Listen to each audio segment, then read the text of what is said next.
السلام علیکم ورحمۃ اللہ تعالی وبرکاتہ۔ الحمدللہ الحنان المنان الذي خلق الانسان وعلمہ البیان، والصلاة والسلام علی رسولہ سید الانس والجان وعلی آلہ واصحابہ ذوی الخیر والاحسان، اما بعد فاعوذ باللہ من الشیطان الرجیم، بسم اللہ الرحمن الرحیم۔ ان الذين قالوا ربنا الله ثم استقاموا تتنزل عليهم الملائكة ألا تخافوا ولا تحزنوا وأبشروا بالجنة التي كنتم توعدون، صدق اللہ مولانا العظیم۔ بارگاہ رسالت مواب صلی اللہ تعالیٰ علیہ وسلم میں درود پاک کا ہدیہ پیش کریں۔ اللہم صلی علی سیدنا و مولانا محمد معدن الجود والکرم وآلہ واصحابہ الکرام وابنہ الکریم وبارک وسلم صلاۃ دائمۃ سرمدا ابدا۔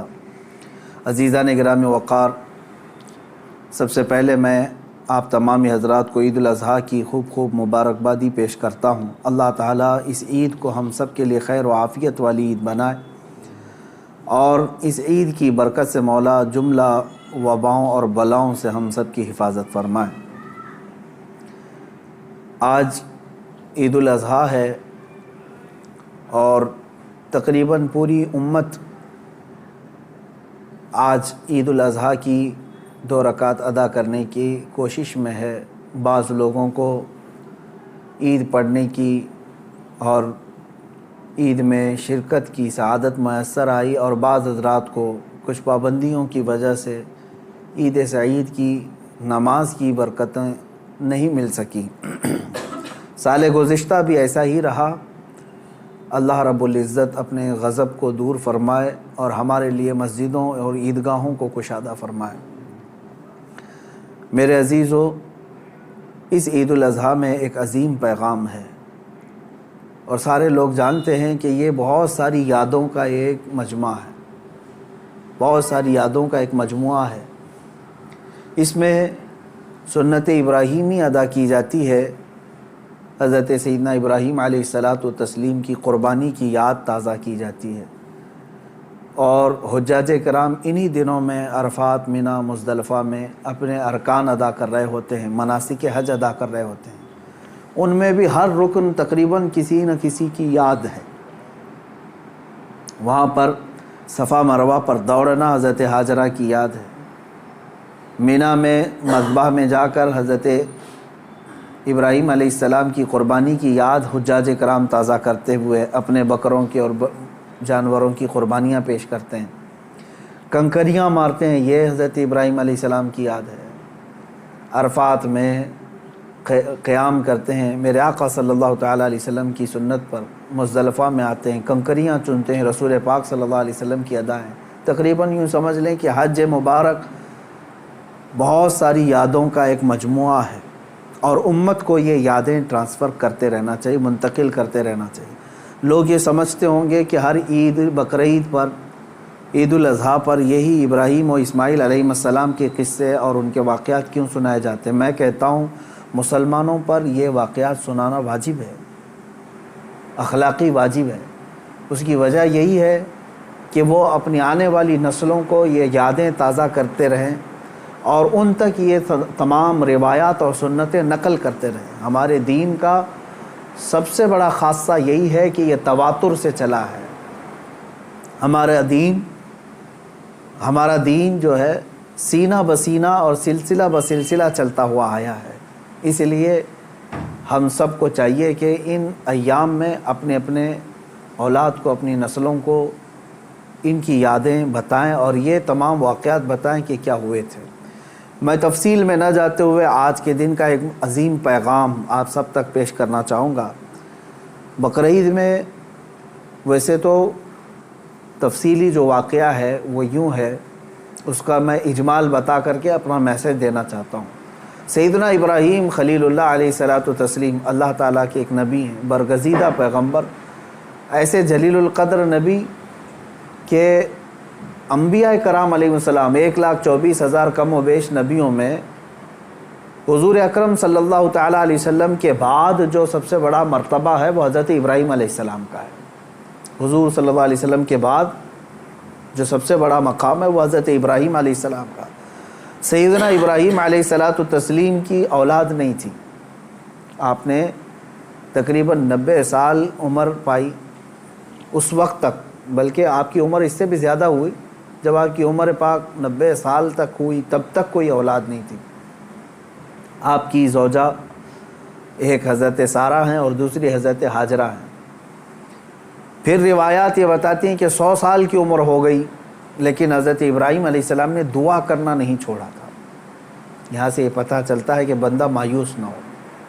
ویسے تو 70 سال 80 سال مرد کے ہو جائیں تو وہ اپنی اولاد ہونے سے مایوس ہو جاتا ہے کہ اب میری عمر نہیں رہ گئی، لیکن وہ خلاق کائنات جسے چاہے عطا کرے۔ جب وہ حضرت مریم کو شوہر کے بغیر ان کو بیٹا دے سکتا ہے، اور حضرت صالح علیہ السلام کی پتھر سے اونٹنی پیدا کر سکتا ہے، تو وہ پھر مولا تعالیٰ 90 سال کیا 100 سال کے بعد بھی چاہے تو اولاد عطا کر سکتا ہے۔ دعا کرنا ترک نہ کریں۔ حضرت ابراہیم علیہ السلام کی دعا قرآن پاک میں موجود ہے۔ آپ یہی دعا کرتے تھے، رب ہب لی من الصالحین، اے اللہ مجھے صالح اولاد عطا فرما، صالحین میں سے مجھے نسل عطا فرما۔ حضرت ابراہیم علیہ الصلاۃ والتسلیم کی اس دعا کو قرآن پاک میں بھی آپ تلاوت میں پائیں گے۔ حضرت ابراہیم علیہ الصلاۃ والتسلیم کی اس دعا کو اللہ تبارک و تعالیٰ نے قبول فرمایا، اور پھر اللہ تعالیٰ نے ارشاد فرمایا کہ ہم تمہیں ایک بیٹا عطا کرتے ہیں۔ وہ کیسے معاملات ہوئے یہ بھی دیکھیے۔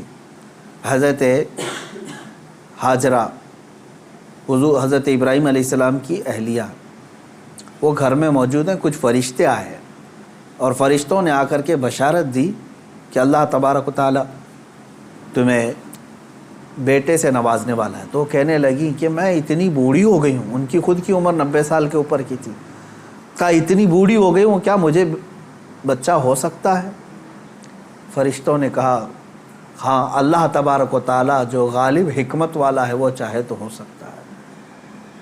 تو پھر اللہ تبارک و تعالیٰ نے یہ بشارت دی، اور بڑھاپے میں حضرت ابراہیم علیہ السلام کو بیٹے کی بشارت سے نوازا، اور اس کے بعد حضرت اسماعیل علیہ السلام کی ولادت ہوئی۔ چند دنوں کے بعد، چند سالوں کے بعد حضرت سارہ سے حضور حضرت ابراہیم علیہ السلام کو دوسرے بیٹے بھی ہوئے، حضرت اسحاق علیہ السلام، یعنی اسی عمر میں۔ اور یہ وہ لوگ ہیں، یہ 2 بیٹے ایسی عمر میں ہوئے۔ اب یہاں بتاتا ہوں میں آپ کو صبر کا اور استقامت کا پھل کتنا عظیم ہوتا ہے۔ 100 سال تک ابراہیم علیہ السلام صبر کرتے رہے اولاد کو، اور اس کے بعد اللہ نے اولاد دیا، 2 بیٹے دیے، ایک اسماعیل علیہ السلام اور دوسرے اسحاق علیہ السلام۔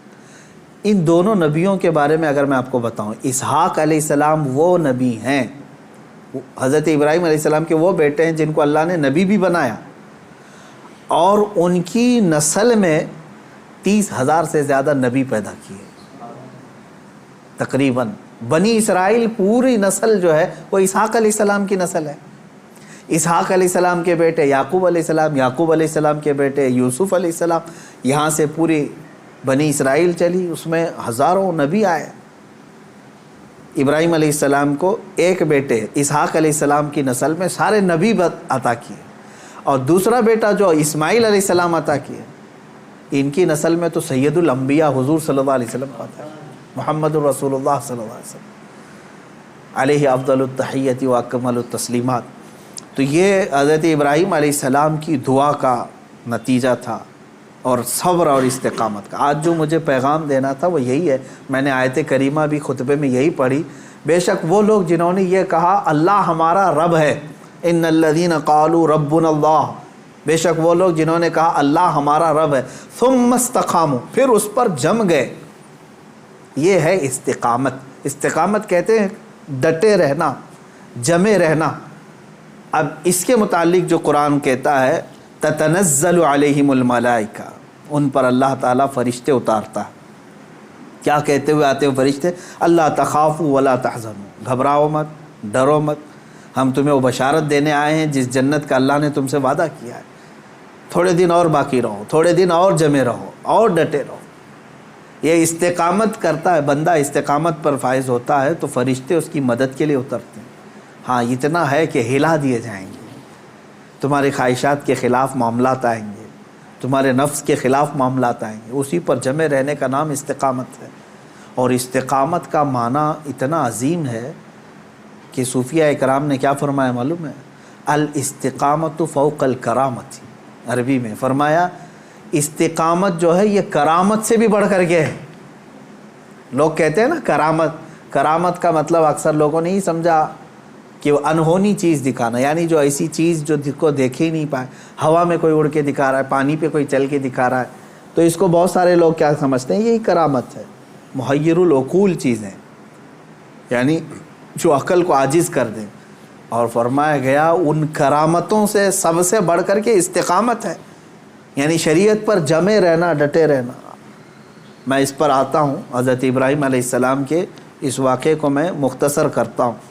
بیٹا ہوا، 100 سال تک صبر کرنے کے بعد پھر اللہ تبارک و تعالیٰ نے امتحانات ایسے لیے کہ ابراہیم علیہ السلام کو ترک وطن کرنا پڑا ہے، یعنی آپ کا شہر جو ہے بابل تھا، عراق۔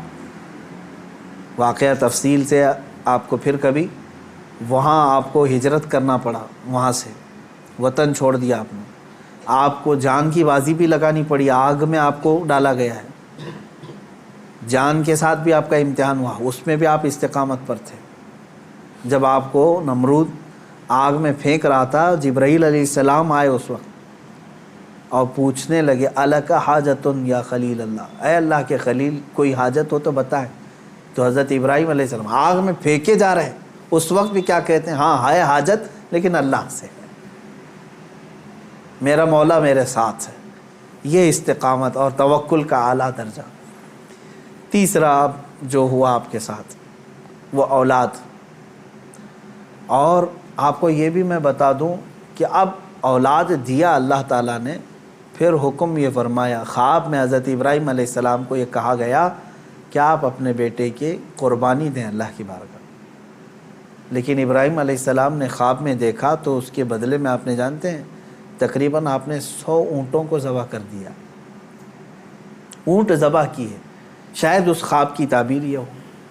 دوسرے دن پھر خواب وہی آیا، پھر آپ نے ذبح کیے۔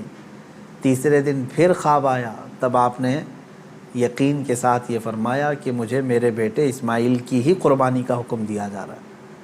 پھر حضرت ابراہیم علیہ السلام، یعنی اونٹوں کے ذبح کرنے میں مال بھی تو کتنا قربان ہوا۔ تو اب میں جو بتانا چاہ رہا ہوں، اب وہ آخری بات سنیں۔ اسماعیل علیہ السلام کو بلایا اپنے قریب، جب ابھی حضرت اسماعیل علیہ السلام کی عمر پاک شباب کو نہیں پہنچی تھی، جوانی کے قریب آ رہی تھی، بلا کر کے کہنے لگے کہ انی ارا فی المنام انی اذبحک، اے اسماعیل میں نے خواب میں دیکھا ہے اور اللہ کا حکم یہ پایا ہے کہ میں تمہیں ذبح کر رہا ہوں، تم کیا کہتے ہو؟ حضرت اسماعیل علیہ السلام نے کیا کہا؟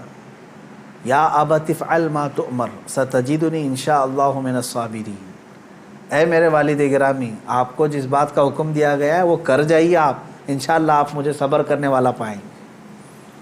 اسماعیل علیہ السلام، بیٹے کو کوئی یہ کہے، اب یہ اسی کے لیے شاعر نے یہ کہا ہے، یہ مکتب کی کرامت تھی کہ فیضان نبوت تھا، سکھائے کس نے اسماعیل کو آداب فرزندی۔ ہاں بہرحال اب جو معاملہ پیش آیا وہ پتہ ہے آپ کو، حضرت اسماعیل علیہ السلام کو لے گئے مینا میں، وہ جگہ آج بھی باقی ہے جہاں حجر اسماعیل کہہ کر کے ایک پتھر رکھا گیا ہے، وہاں پر اسماعیل علیہ السلام کو لٹایا گیا۔ ابراہیم علیہ السلام نے اپنی آنکھوں پر پٹی باندھ لی، ان کے ہاتھ پیر کو باندھ دیا، اور اس کے بعد تیز چاقو سے ان کے گردن پر چھری چلائی، لیکن چھری نہ چلی۔ روایات یہ بتاتی ہے کہ آپ نے اس چھری کو پتھر پر مارا، پتھر 2 ٹکڑے ہو گیا، کٹ گیا، لیکن نرم و نازک گلا نہیں کٹا، 2 مرتبہ نہیں کٹا۔ تیسری مرتبہ آپ نے زور سے چلایا تو کٹ گیا مگر گلا نہیں۔ اللہ تبارک و تعالیٰ کے حکم سے جبرائیل علیہ السلام ایک دمبا جنت سے لے آئے اور اسماعیل علیہ السلام کو وہاں سے ہٹا کر کے دمبا رکھا، دمبا ذبح ہو گیا۔ اسماعیل علیہ السلام کھڑے رہے۔ ابراہیم علیہ السلام جب ذبح کر چکے تو اپنی آنکھوں سے پٹی ہٹا کر کے آپ اللہ کا شکر ادا کر رہے تھے کہ اے مولا تیرا جو حکم تھا وہ میں نے مکمل کر دیا۔ تو جب آپ نے پٹی ہٹا کر کے دیکھی تو بکرا ذبح ہے اور اسماعیل علیہ السلام سلامت ہیں. تو رب تبارک و تعالیٰ نے یوں ارشاد فرمایا قد صدقت الرؤیا یا ابراہیم، اے ابراہیم تو نے ہمارے بتائے ہوئے خواب کو سچ کر دکھایا.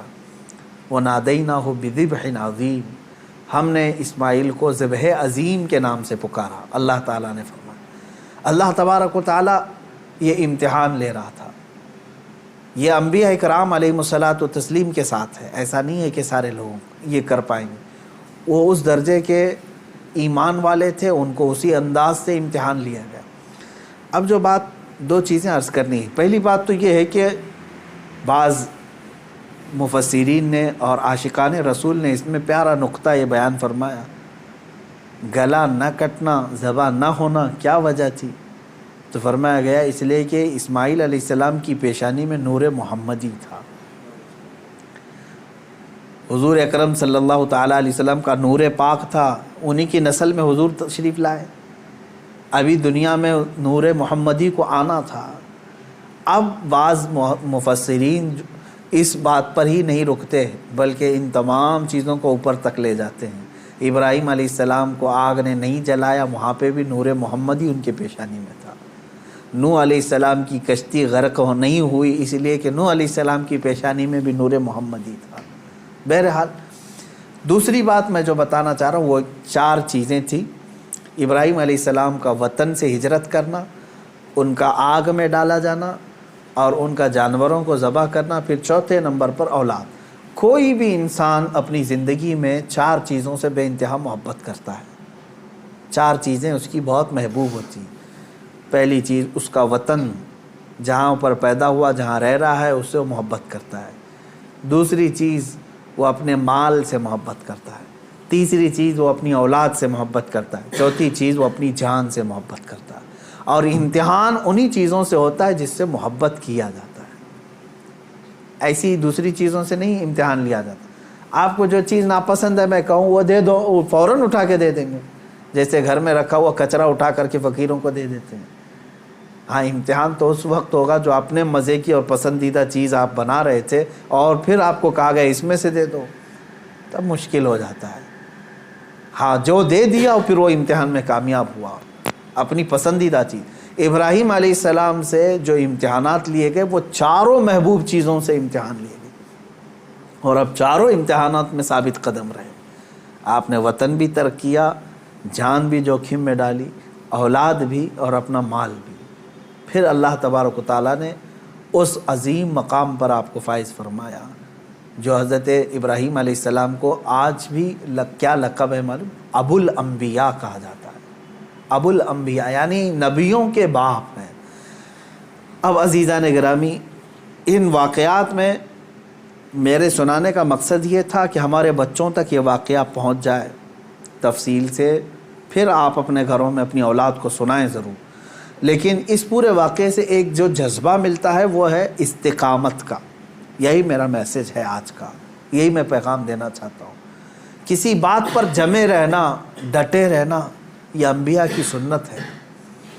ہاں ہلا دیے جائیں گے، تمہیں تکلیف میں ڈالا جائے گا، لیکن جمے رہو گے تو اسی طرح کے انعامات کی بارشیں بھی ہوں گی. آپ کو پتہ ہے حضرت بلال حبشی رضی اللہ تعالیٰ عنہ کو جب مکہ والے زنجیروں میں جکڑتے تھے یا پھر رسی باندھ کر کے مکہ کی گلیوں میں کھینچتے تھے، صحابہ اکرام حضور صلی اللہ علیہ وسلم کی بارگاہ میں تشریف لائے. عرض کرنے لگے یا رسول اللہ صلی اللہ علیہ وسلم کیا ہم حق پر نہیں ہیں؟ حضور نے فرمایا کیوں نہیں؟ کہا پھر کیوں ہمیں اتنی تکلیف دی جاتی ہے؟ کیوں ہمیں اس طرح سے غریب صحابہ کو مارا جاتا؟ ہم حق پر ہیں تو پھر یہ ہمارے اوپر حاوی کیوں ہوتے ہیں؟ اب سنیں، بہت سارے لوگوں کا آج بھی سوال یہی ہے کہ آج ہم اتنی بڑی تعداد میں ہیں، ہم ہی خدا کی عبادت کرتے ہیں، ہم ہی رسول پاک کی رسالت کا اقرار کرتے ہیں، قرآن کے قاری ہم ہیں، اذان کے دینے والے ہم ہیں، نمازوں کے قائم کرنے والے ہم، تکلیف ہم ہی کو سب سے زیادہ ہے، مارے جا رہے ہیں ہم ہی سب سے زیادہ آج دنیا میں. یہ سوال آج بھی گردش کرتا ہے. صحابہ بھی یہ سوال لے کر کے حضور پاک صلی اللہ علیہ وسلم کی بارگاہ میں حاضر آئے. میرے آقا صلی اللہ علیہ وسلم نے جواب میں جو ارشاد فرمایا وہی ہم سب کے لیے بھی آج عبرت ہے. وہی آج ہم سب کے لیے بھی درس ہے۔ حضور اکرم صلی اللہ علیہ وسلم نے اس صحابی سے فرمایا جنہوں نے سوال کیا، کہا کہ اللہ تبارک و تعالی جس کا جیسا ایمان ہوتا ہے ویسا امتحان لیتا ہے، اور آج تم لوگوں سے جو امتحانات لیے جا رہے صحابہ سے، حضور نے فرمایا اس سے کئی درجہ کٹھن امتحانات انبیاء سے لیے گئے۔ حضور اکرم صلی اللہ علیہ وسلم نے ارشاد فرمایا انبیاء میں سے بعض وہ نبی ہیں جیسے حضرت زکریا علیہ السلام، یہودیوں نے ان کے قتل کا منصوبہ بنایا اور ان کے پیچھے لگ گئے، یہاں تک کہ آپ جان چھڑاتے ہوئے ایک جگہ ایسے آئے، اللہ کے نبی ہیں، ایک درخت کے قریب آئے، درخت سے کہا کہ تو پھٹ جا میں تیرے اندر داخل ہوتا ہوں۔ زکریا علیہ السلام اس درخت کے اندر آئے، یہودیوں نے پیچھا کیا کافی دیر تک، شیطان ابلیس لعین یہودیوں کو اشارہ کر کے بتایا اس درخت کے اندر وہ چھپے ہوئے ہیں، تم آری لو اور اوپر سے کاٹ ڈالو۔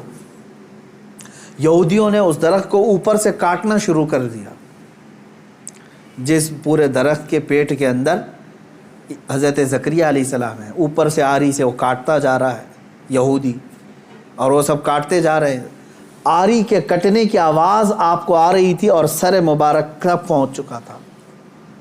آپ آواز نکالتے، اللہ تبارک و تعالیٰ کی طرف سے یہ حکم آیا، اے زکریا صبر کر جاؤ، اور اگر اس پر تم نے صبر نہیں کیا تو صابرین میں سے تمہارا نام نہیں آئے گا۔ حضرت زکریا علیہ السلام خاموش ایسے رہے کہ پوری آری نے سر کو چیر دیا، بدن کو چیر دیا، پورے جسم کو چیر دیا، لیکن آپ نے آہ تک نہیں کہا، اف یہ تمام الفاظ بھی نہیں ادا کیے۔ احادیث میں یہ حضرت زکریا علیہ السلام کا استقامت، آپ جمے رہے، ڈٹے رہے، کٹ گئے، جسم پاک دو الگ الگ ٹکڑوں میں تبدیل ہو گیا۔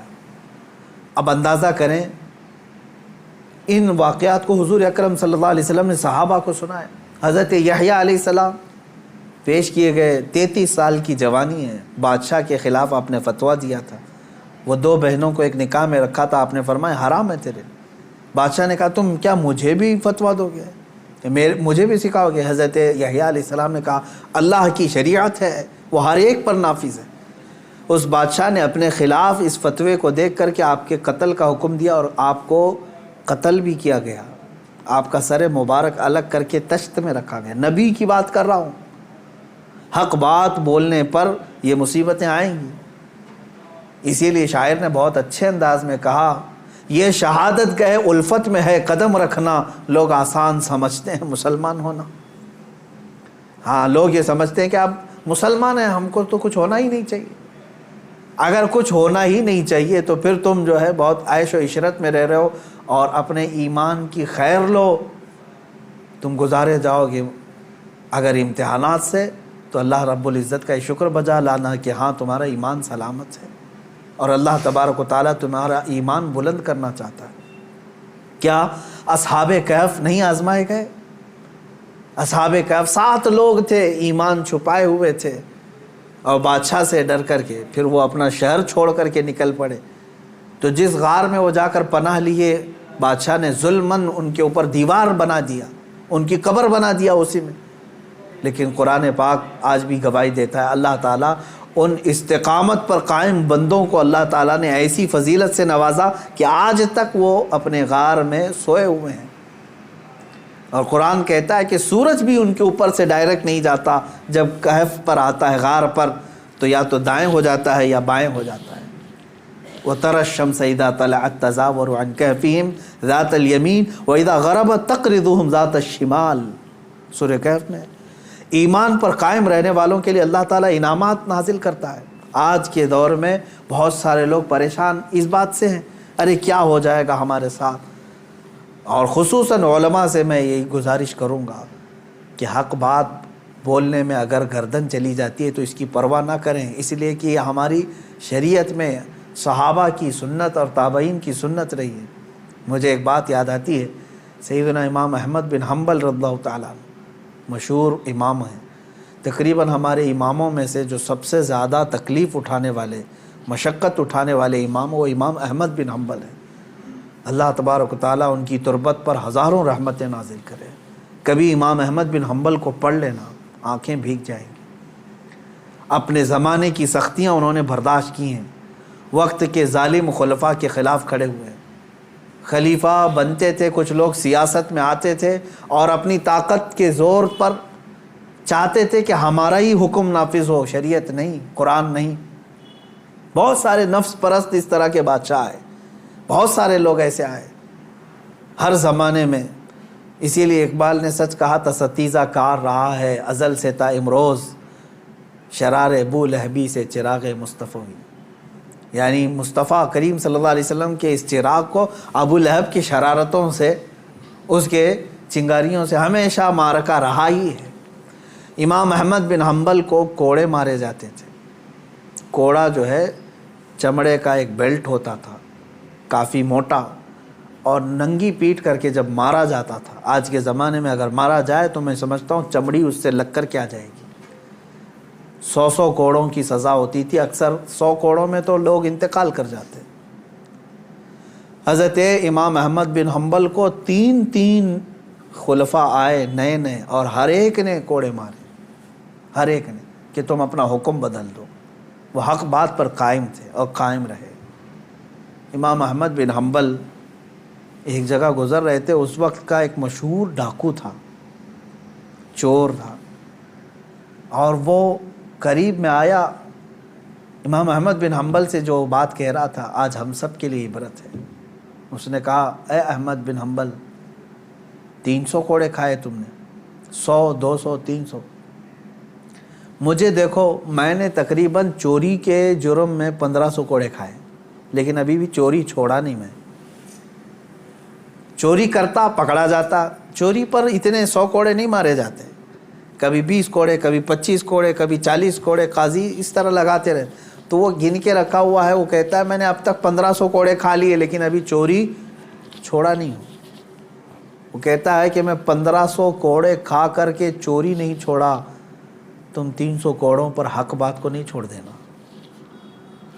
100 کوڑے کھا کر کے استقامت اور حق بات سے تم ہٹ نہیں جانا۔ امام احمد بن حنبل رضی اللہ تعالیٰ عنہ اس بات سے بہت متاثر ہوئے، اور انہوں نے اس کو بیان فرمایا کہ اس کے ایک جملے نے مجھے اور بڑا حوصلہ دے دیا۔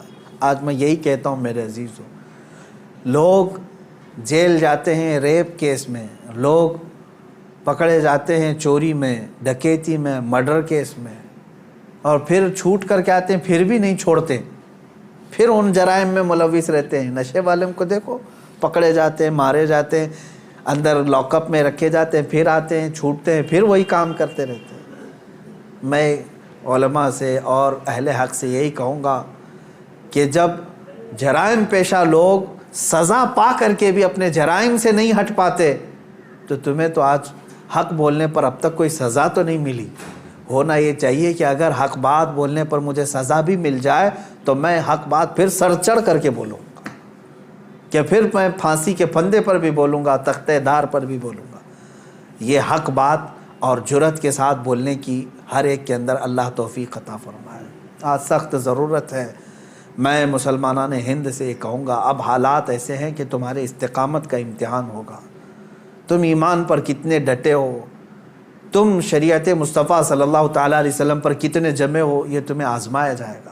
آج بہت سارے صلح کلی وہ ہیں، سیکولر جو اپنے آپ کو کہتے ہیں، وہ یہ بھی اچھا وہ بھی اچھا، چھوڑو میاں کائے کا فساد۔ ہم کوئی فساد کی بات نہیں کر رہے ہیں، ہم صرف اتنی بات کہہ رہے ہیں جس نبی کا تم نے کلمہ پڑھا ہے اس نبی سے وفاداری کرو، اس رسول پاک صلی اللہ تعالیٰ علیہ وسلم کے پورے ہو جاؤ۔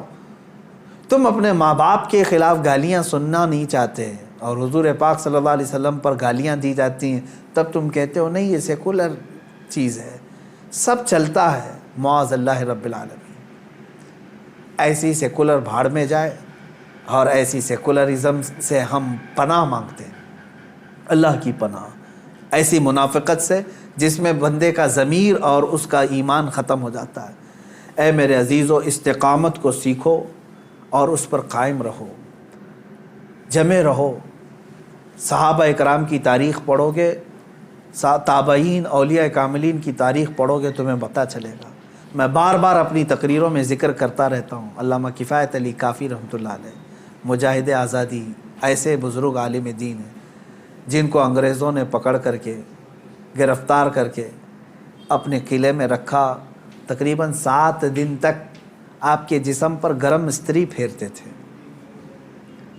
گرم کر کے استری کو، پریس جو ہوتی ہے اس کو جسم پر پھیرتے تھے، چمڑی جل جاتی تھی، اور جب رات کا وقت ہوتا تھا تو ان جلی ہوئی چمڑیوں پر وہ انگریز نمک چھڑکتے تھے، جسم پر نمک مارتے تھے، اور اس کے باوجود اتنے پر کم نہیں، اسی کافی رحمۃ اللہ علیہ کو بھرے چوک پر بازار میں پھانسی کے پھندے پر انہوں نے لٹکایا۔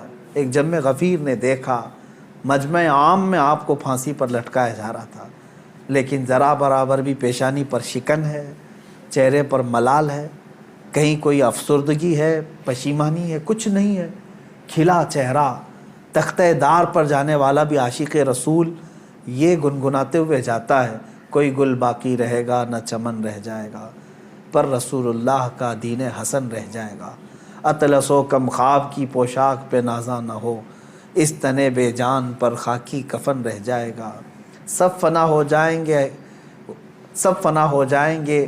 وہ لیکن حشر تک، سب فنا ہو جائیں گے کافی وہ لیکن حشر تک، نعت حضرت کا زبانوں پر چلن رہ جائے گا۔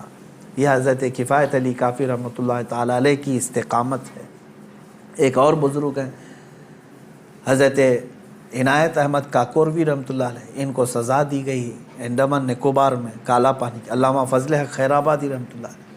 کچھ وہ علماء بھی ہیں جن کو ایسی سزائیں دی گئی تھی کہ ریڑھ کی ہڈی توڑ دی گئی تھی، وہ کھڑے نہیں ہو سکتے تھے، یعنی ان کو 5-5 6-6 سال تک ایسی جگہ پر بٹھایا گیا کہ ان کی گردن سیدھی نہیں ہو سکتی تھی، چھت اتنا نیچے کر کے ان کو اس طرح سے رکھا گیا کہ پوری کمر کی ہڈی سے لے کر کی گردن تک مڑ چکی تھی۔ ایک انگریز وہ خود اپنی کتاب میں لکھتا ہے کہ دلی کی سرزمین پر میں اپنے ایک بڑے آقا سے ملنے کے لیے گیا تو اس کے گھر میں کباب کی بو آ رہی تھی، میں نے پوچھا اتنی رات گوشت کی بھوننے کی خوشبو کہاں سے؟ تو اس نے اپنے گھر کے پیچھے والا دروازہ کھول کر کے بتایا وہاں پر علماء اہل سنت کو آگ سے داغا جا رہا تھا، گرم کوئلے لگائے جا رہے تھے، وہ ان کے بدن پر لگنے والی گوشت کی بو پورے گھر میں محسوس کی جا رہی تھی۔ انگریزوں نے تاریخ میں لکھا ہے۔ میرے عزیزو، ان تمام حالات کو بھی فیس کیا ہمارے علماء اہل سنت نے، لیکن وہ ٹس سے مس نہیں ہوئے، اپنا دین نہیں بیچا، اپنے ایمان کا سودا نہیں کیا، نہ جا کر کے گستاخان رسول کے پیروں میں ان کی دھوتیوں میں چھپ کر بیٹھے رہے، نہ مال لے کر کے انہوں نے اپنے دین کا سودا کیا۔ آج بھی جس کی غیرت زندہ ہے، جس کا ضمیر جاگ رہا ہے، میں ان سے کہوں گا کہ اس قربانی میں آپ یہ محسوس کریں کہ اس قربانی کا سب سے بڑا میسج استقامت ہے، دین پر قائم رہنا۔ اللہ تبارک و تعالیٰ بڑے سے بڑے امتحانات اگر لے، اس پر ثابت قدم رہنے کی دعا بھی اسی سے مانگے۔ اور آج کے زمانے میں جو حالات ہمارے بنائے جا رہے ہیں، اس میں بھی بھیک مانگو رب ذوالجلال سے، خیرات میں مانگو اے اللہ، حالات اب ایسے آ گئے کہ لوگ ایمان پر قائم رہنا ان کا مشکل ہو گیا ہے، دین پر قائم رہنا مشکل ہو گیا ہے، کفار و مشرکین نے زمین تنگ کرنا شروع کر دیا۔ یہ ہماری شامت اعمال بھی ہے اور اللہ تعالیٰ کی طرف سے امتحان بھی ہے۔ تمہارے لیے اب اذانیں مشکل کر دی جائیں گی، نمازیں مشکل کر دی جائیں گی، تمہارے چہرے پر داڑھی اب لوگوں کو کھٹکنے لگی، تمہاری ٹوپیاں گڑھنے لگ گئی، تمہاری تعلیم سے ان کو نفرت ہونے لگ گئی، اب قرآن تک آ گئے، قرآن کی آیات کو اب زیر بحث لایا گیا، اب ٹی وی میں میڈیا میں اب جو ڈیبیٹ چلے گا وہ قرآن کی آیتوں کو لے کر کے۔ اب تک مجھے بتاؤ یہ سوشل میڈیا ہو یا ٹی وی ڈیبیٹ ہو، یہاں دوسری کوئی مذہبی کتابیں نہیں لائی جاتی کبھی ڈیبیٹ میں؟ آج تک سنا کبھی آپ نے تلمود کو، اولڈ ٹیسٹمنٹ کو، بائبل کو موضوع بحث بنایا گیا، وہ اس میں ایسی آیتیں، اس میں ایسی آیتیں، آج تک کبھی سنا آپ نے؟ یا پھر ہندوؤں کی مقدس کتابیں، چائنیز کی جو مقدس کتابیں، بدھزم کی جو مقدس کتابیں، نہیں لایا جاتا۔ موضوع بحث اگر کوئی چیز ہے تو قرآن عظیم ہے۔ آج قرآن پاک کو ٹارگٹ کیا جاتا ہے، اس کی آیتوں پر بحث کیا جا رہا ہے۔ کیا ہو گیا مسلمانوں کو؟ آج تمہارا امتحان ہے۔ ہاں کسی وقت اگر موقع آیا تو میں ضرور پیش کروں گا۔ یہ جن آیات کو لے کر کے آج بحث کر رہے ہیں، تقریباً سارے مذہب کی کتابوں میں یہ میسج ملے گا، جہاد کے متعلق باتیں کرنے کے لیے، قرآن پاک کو یہ ٹارگٹ بناتے ہیں اور کہتے ہیں کہ اس میں جہاد اور لوگوں کو قتل و غارت کرنے کی تعلیم دی جاتی ہے۔ یہ جن جن آیتوں کو کوٹ کرتے ہیں میں چیلنج کے ساتھ کہتا ہوں اسی طرح کا میسج میں ہندوؤں کی کتاب میں بھی بتا سکتا ہوں اور عیسائیوں کی کتابوں میں بھی بتا سکتا ہوں، لیکن جانبداری ایسی ہے کہ ان کتابوں کو چھوا بھی نہیں جاتا، بات بھی نہیں کی جاتی۔ قرآن پاک پر آج سب ہرزہ سرائی کرنے پر مشغول ہیں۔ میں علماء سے کہتا ہوں ہزاروں کی تعداد میں علماء اہل سنت موجود ہیں، عشاقان رسول موجود ہیں، اب تمہارے استقامت کا امتحان ہے، جمے رہو ایمان پر، ڈٹے رہو، آ جاؤ مصطفیٰ کریم صلی اللہ تعالیٰ علیہ وسلم کے اخلاق حسنہ پر۔ تم نے دنیا بہت دیکھی، عیاشیاں بہت کر لی، فیشن شو بہت کر لی، اپنے نفس کو بہت راضی کر لیا، کچھ مصطفیٰ کریم صلی اللہ علیہ وسلم اور ان کے رب ذوالجلال کو راضی کرنے کے لیے بھی کام کر لو۔ تم نے کپڑے پہنے اپنے نفس کو راضی کرنے کے لیے اور چند شیاطین کو اور چند دوستوں کو راضی کرنے کے لیے، اپنے چہرے کی حیت بنائی، اپنے گھر بار کو بنایا چند لوگوں کو راضی کرنے کے لیے۔ اے مسلمانوں، آج اپنے رب ذوالجلال کو راضی کرنے کی طرف بھی تو قدم بڑھاؤ کہ میں جس کی طرف لوٹایا جانے والا ہوں اس کو بھی راضی کرنے کا میں کوئی تو کام کروں۔ میں چہرے میں، کپڑوں میں، اپنے لباس میں، اپنے گھر میں، اپنے کھان پین میں اللہ اور اس کے رسول کو راضی کرنے کی بھی کچھ کام کروں۔